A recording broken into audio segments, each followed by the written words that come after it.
So here are the rest of the notes for section 3.3. So we're going to start off with another composition problem. So here we have f of x equals x to the 1/4 and g of x equals 5x minus 2. We need to find f of g of x in its domain. Now in this case, g of x is our inside function. So what we're going to do is take our g of x, which is 5x minus 2, and plug it into our f of x function. So writing this, we have our 5x minus 2, and that's all being taken to the 1/4 power. Now remember, when we do domain, we got to think of those two exceptions. If we have a fraction, we cannot have 0 in the denominator. Well, if you look here, we do not have a fraction, so we don't need to worry about 0 being in the denominator. But if we have 5x minus 2 to the 1/4 power, we can rewrite this as a radical. So in this case, we have 5x minus 2, and this is indicating that we're taking it to the 4th root. Now that we have our radical, it doesn't mean we have to worry about negative values. Remember, we can't have negative values when our root is even. Well, if you think this is a 4th root, 4 is an even number, so we have to make sure that negative numbers are not in here. So to figure out what we can and cannot have in here, let's think about this. So let's say we wanted to plug 0 in for x. Well, we plug 0 in for x, right? That would give us 0 minus 2, and then that would give us a negative 2. But we did say we couldn't have any negative values in our even roots. So that means 0 is not part of our domain. So now we have to figure out, well, what value can we plug into here to get 0 in our 4th root? To do this, we're going to take what's inside our 4th root, so the 5x minus 2, and I'm going to say it has to be greater than or equal to 0. Because remember, we can take the 4th root of 0. It is possible. So now we're going to solve for x. So I move the 2 over by adding it.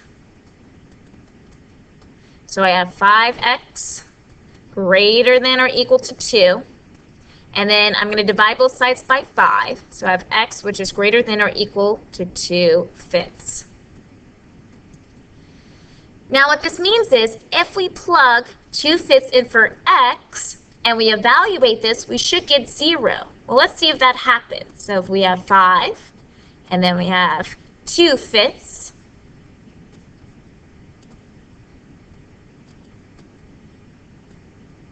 minus 2. Well, we know this, right? 5 times 2/5 should give us just 2. And then we have minus 2. Well, that does give us 0.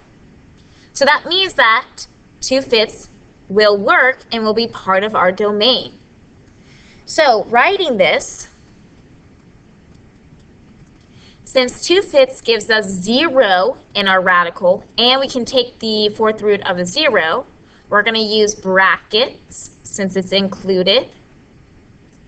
And remember, we chose 0 at the very beginning to see if 0 would work in our as part of our domain. Well, remember, that gave us a negative value. So it seems that any value smaller than 2/5, which 0 is, cannot work. That means we can only use numbers bigger than 2/5. That's why we did it as greater than or equal to 0. And so that means our domain will be 2/5 and then all the way to positive infinity. Okay?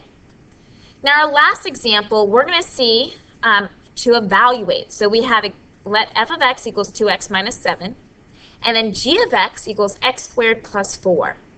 We're going to figure out what is the value of g of f. So we're going to see what's the value of g of f of x of 3.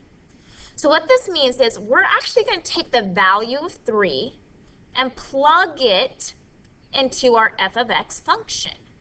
So we're going to find f of 3. So we have 2 times 3 and minus 7. So that gives us 6 minus 7, which equals -1. Now we figured out that f of 3 is equal to -1.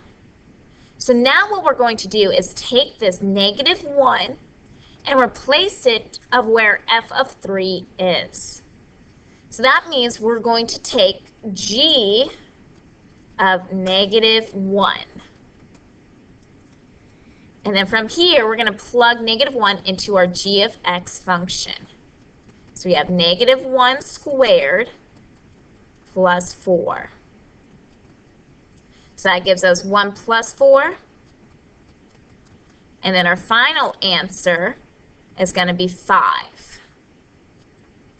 So that means D is our answer. Make sure if you have any questions that you email me or come in before or after school. And then the homework will be section 3.3, which is on Google Classroom.